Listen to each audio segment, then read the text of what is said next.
I don't think you're gonna like what I say. So give me an offer. I'm willing to listen. Hello Internet, I'm Daniel, the Pitch Professor, and the pitch you are about to see is one of the greatest I've seen in more than a decade.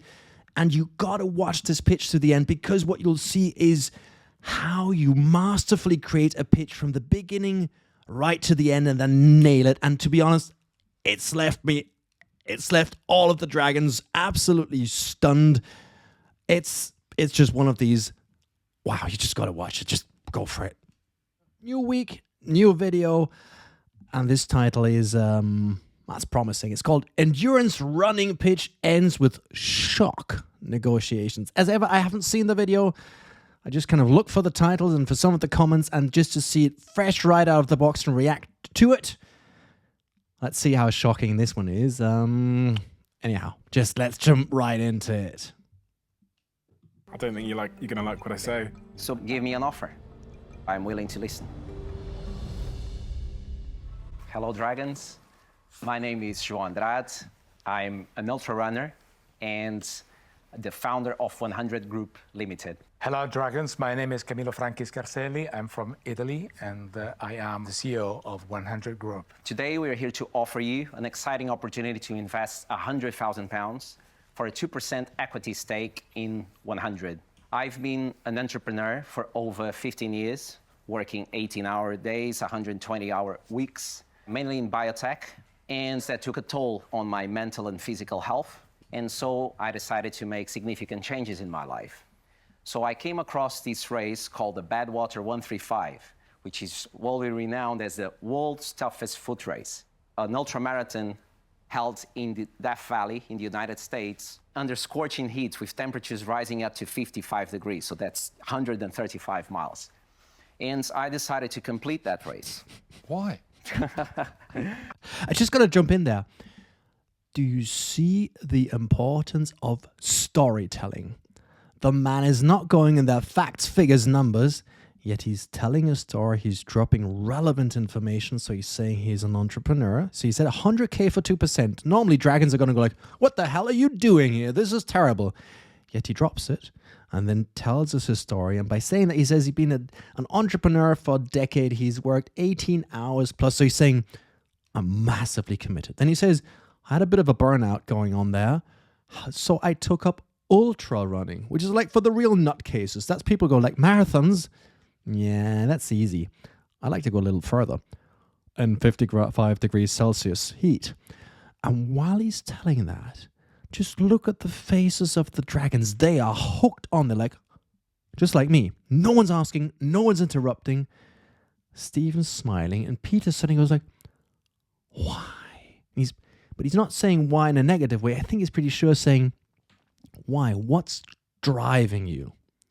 So we've got the dragons hooked on, and that's what you want in a pitch. You want to get people hooked on in the first couple of seconds. Look, just this picture, this still over there. Stephen's smiling. He's going like, dude, whatever you're up to, I like it. And Peter Jones going like, well, how on earth can you push yourself so far? What is it that's driving you? I like that. Let's find out. And I came across the fastest growing sport in the world, trail running. And so when I left my previous company in 2019, I decided to start 100. We want to develop a trail running world championship. And we now have this year a race in Brazil, then Portugal, and we have the final stage in Italy.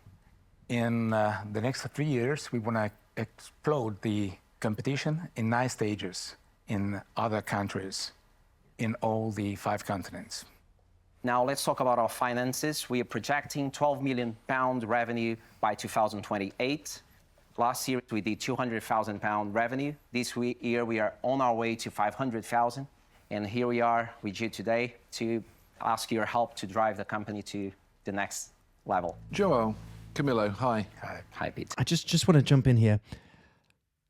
Super good pitch, because first he hooks us with the storytelling, and he also has some other parts. He drops in between that he was in biotech. Biotech means he was earning big money. big money. And then he says, in 2019, I decided to drop it because I saw this is the fastest growing sport in the world, trail running. Now, if you haven't heard of that, that's basically a bunch of people running through the woods and just going for it. And seriously, I love it myself. It's amazing. I didn't know it was the fastest growing sport in the world, but I know it's one of the most awesome ones in the world. And he also drops numbers, says 12 million revenue projected by 2028. Last year, 200, this year, 500K, and we're pushing on. That's quite committed and saying we want to make a world championship out of it. So he's basing it. He's showing us the growth from one year to the next, and he's saying where he wants to go and what the overlying target is. Very committed, very strong. Let's see what Peter Jones has to ask. That was an interesting story. So you obviously had a very stressful job, but then what you went on to do feels even more stressful. Why on earth, in your right mind, would you go through a stressful life and then say, I'm now going to go and run 135 miles? Because I had to fulfill what I have here somehow. And I don't think running Badwater 135 is the toughest endurance sport in the world. I think the toughest endurance sport in the world is entrepreneurship. Yeah, tell me about it. And that's why, to be fair, I don't go running. But just by saying that, he's saying, I had to run because it's in here, in the heart. And we know that if there's people who are driven by their hearts and who are able to show that, we know they are going above and beyond, just like that gentleman. And then he says, but there's even something tougher, entrepreneurship. And then that second, he's building a bridge from himself, being like this mad as a bat person running 125 kilometers through the scorching heat of the desert. And he's saying, but there's something even wilder. It's what we do. And he's building a bridge to our dragons. And just look how Peter's face responds. And I say it every single time, never pitch alone. Look out for these small reactions to your talk in your target audience, giving away if this connection, this information you're building is actually working or not. And here with Peter, it is working because the two of them have connected. And that's what you want. And this is so important. You're not talking down from below up to this huge godlike person, but you're talking eye to eye. You're saying, look, dude, I've had this idea and you're a good fellow as well, and let's talk about it. It's done massively. I really like this. Is an amazing pitch, the way it's developing. And just look at Peter Jones's body language, the way he's responding to it. And I shouldn't be saying this, but just go back a couple seconds and just see as soon as the CEO says there's something even tougher, it's entrepreneurship. What happens in Peter's face? He lights up. He's going, yes, we're brothers now. So I love that pitch.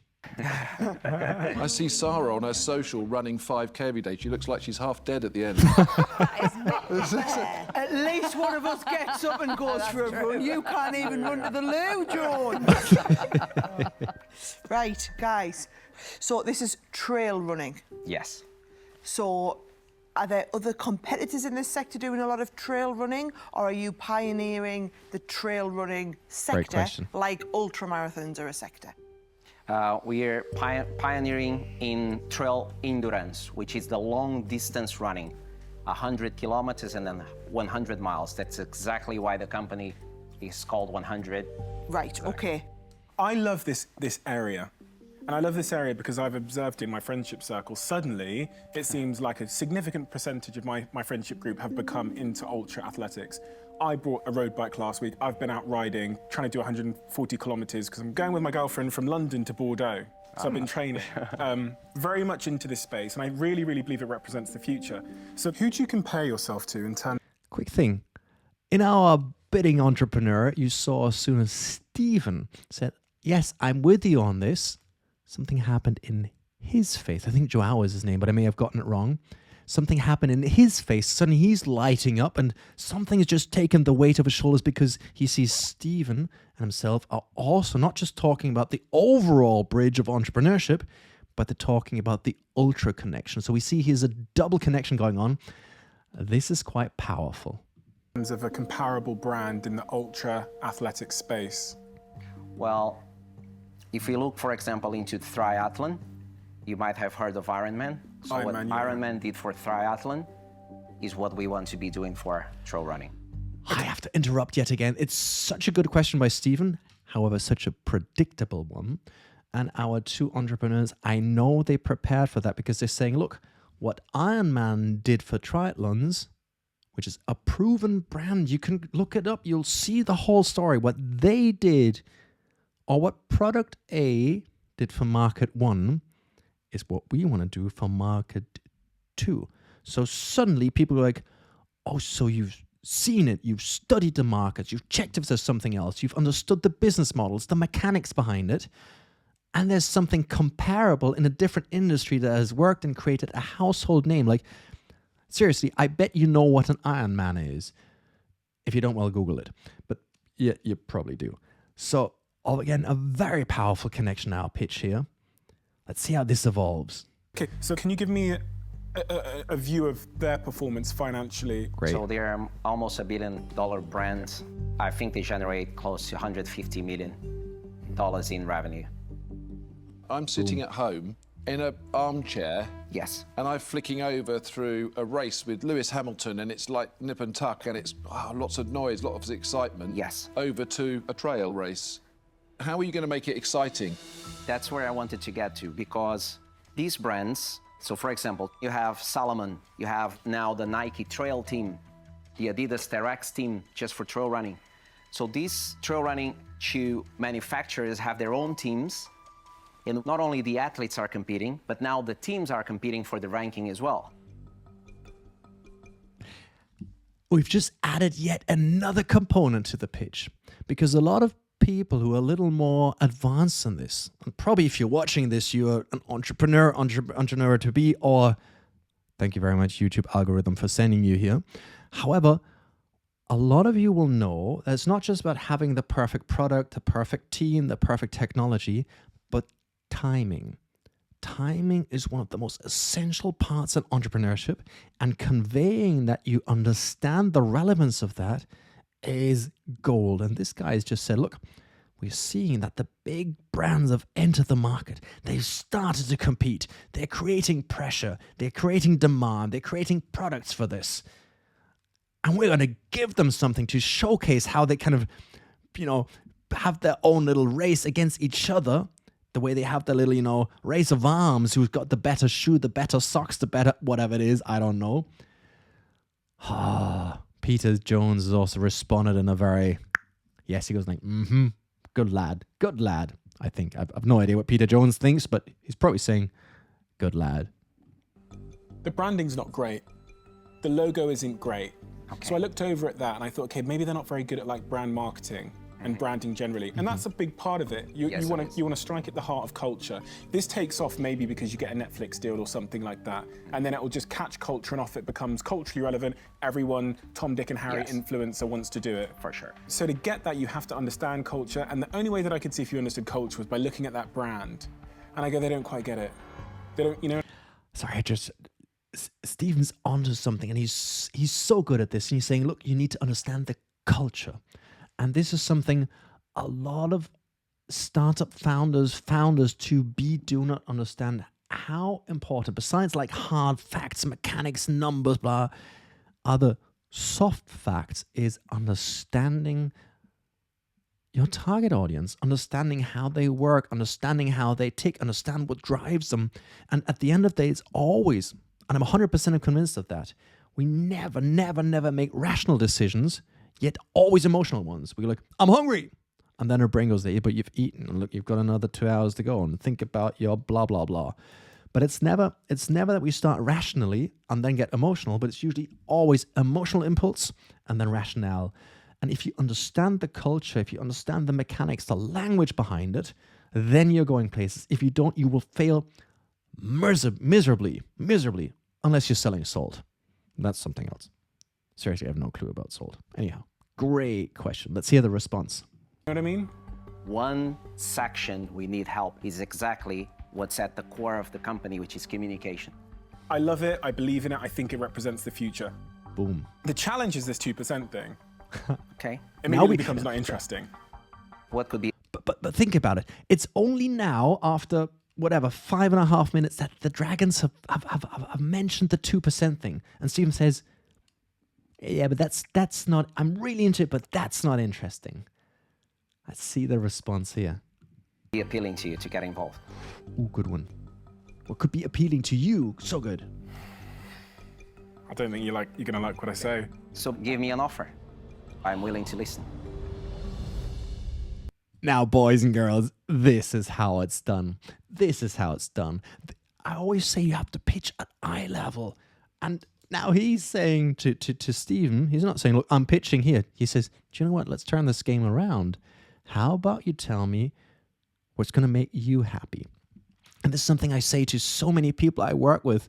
If we're negotiating my own stuff, like I'm a professional speaker, presenter, I say sometimes, look, this is what I need to be happy, but I also want you to be happy. And I'd like us to agree on something where both of us can say, this makes me happy, this makes me enjoy the work. And if we cannot agree on something where both of us are happy, I think it's not a good deal. So see, if someone wants to give you 10 carrots, or if you want 10 carrots and the other person just wants to give you 1 carrot, you'll never be happy. And you know, the typical 5 and 5, that's kind of splitting the difference. Let's be honest, if you want 10 carrots, probably you're not going to be happy to work for 5. So think of something that will make you happy, because if both sides are happy, it'll work. And the thing is, you don't always have to strike a deal. You have to strike a deal that works for you if you are in the position for that. Of course, if you're struggling, if you're close to death, you'll take whatever you need, and that's terrible. But if you're in a strong position, only take what makes you happy. I'm very interested what Stephen's going to come up with. And he said, look, this is not going to make you happy. Of course, he's going to aim a bit higher. Let's see. I'm going to offer you half the money, 50K, for 10%. And I actually believe that is in reality, I believe that's a phenomenal deal. All the stuff we've said on the grand side, I can do. But I think my fellow dragons could help me in various ways, especially with their contacts, connections, and experience in logistics and operations. So 10%, half the money. This is interesting. Now, Stephen's saying, look, the initial thing was 100K for 2%. Now we're going for 50K at 10%. 50K at 10%. So it's basically, it's a terrible, terrible offer. Look, his buddy's going, oh, Dios mío. No, he's not. He's Italian. Sorry. Madonna. But the thing is, Stephen is also saying, but I'm not going to do it on my own. I need at least one of the other dragons to go in. And the typical thing they'll do is, okay, they say, I'll do the other 50 and I want another 10% for that. So it'll probably be 100K for 20% versus 100K for 2%. That's 10x. That's a big difference.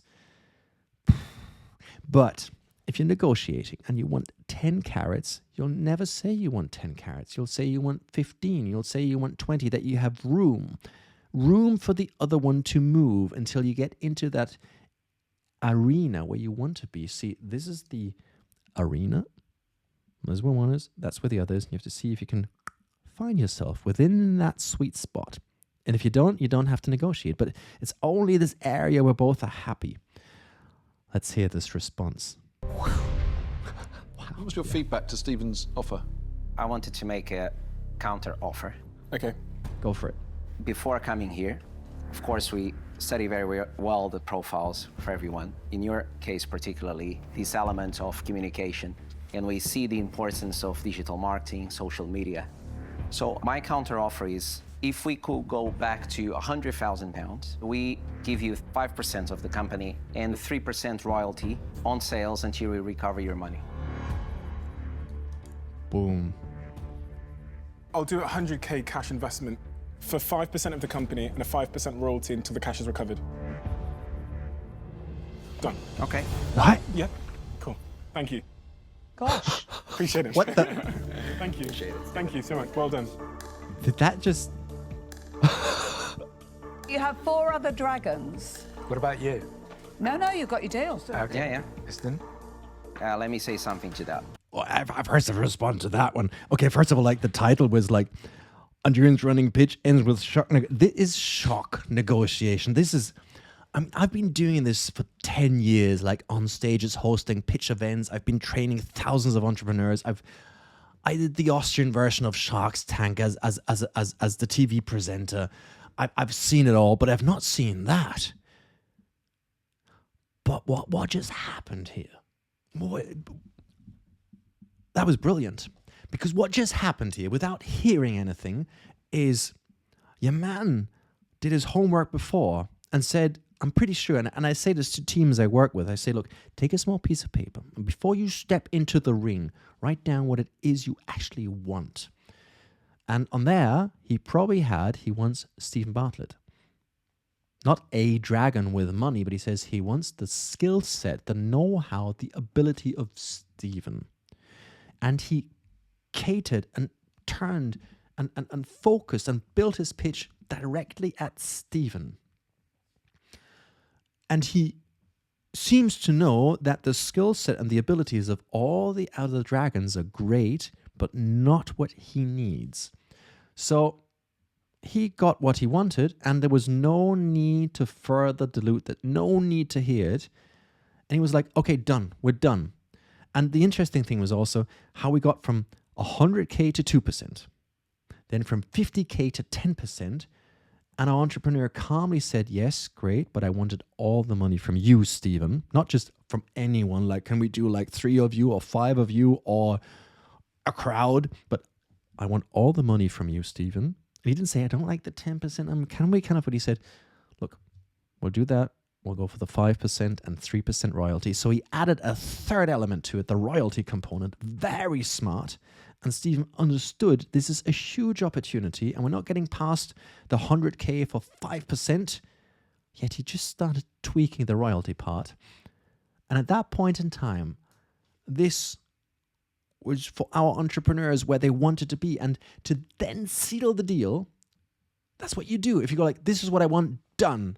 It shows that this entrepreneur knows exactly what he needs to build his company. This is the pilot of that company you want to see. And this is what you need to prove when you're pitching. You need to say, look, this is the problem I'm trying to solve. This is why it's a big problem. This is how the solution looks like. This is where we're currently at. But in order to make it work, this is exactly what I want. And that's what you want to do. You want to give the people who are listening the understanding that you are an entrepreneur. That means you have the ability to build companies. And that was masterfully done. However, just look at this still. Sarah Davies has no idea what just hit her. She's like, what just happened here? This is amazing. Let's just listen in. I was looking at Stephen and thinking he really wants to be involved and helping with the main element that we are looking for. Right. That's why we've taken the deal. That's it. Thank you so much. Pleasure to me. Can't wait to work with you both. No, Joelle, I was going to offer you all of the money for 2%. Yeah. No, it wasn't. Well, Do you know what? I'm shocked. Thank you. thank you. Boom. We took Stephen's offer because we knew exactly what we were looking for in terms of cash and expertise. When we see one person very excited and the others thinking too much, the deal is on the table. We cannot miss it because sometimes the conversations change in Dragon's Den and then everybody is out. So that's why I took the offer before different conversations could take things downhill. I tell you what though, I'm going to use that strategy again when you've got 4 of the dragons poised, waiting to make an offer, and you just get up and offer your hand out. There you go. Straight in. There you go. We'll call it the Stephen Bartlett move. Now, this, boys and girls, seriously, if you've watched this and you know a group of entrepreneurs, and this is not some kind of a growth hack I'm trying, but just show them this video and show them the importance. And I see this over and over again. I don't want to be dramatic, but do me the favor and show this pitch to them. You don't even have to show them my commented part, which would be amazing, however, but just show them this video and tell them this is why you need to go pitching knowing exactly what it is what you want. I cannot tell you how often I've seen entrepreneurs F it up because they just don't quite know what it is what they want. This guy, Joel, he knew it exactly. And he gave Stephen that feeling. And on top of that, he knew like this is as good as I want it to be, I do not want to jeopardize it because it's typical, Dragon's Den when people go like, yeah, but I'll offer you office space. No, I've got blah, blah, blah, blah. And then they kind of back down. They start diluting or like, yeah, but we'll take you on board, you on board, you on board, and then yada, yada, yada. And it gets a shit show. You don't want that. This was masterfully executed.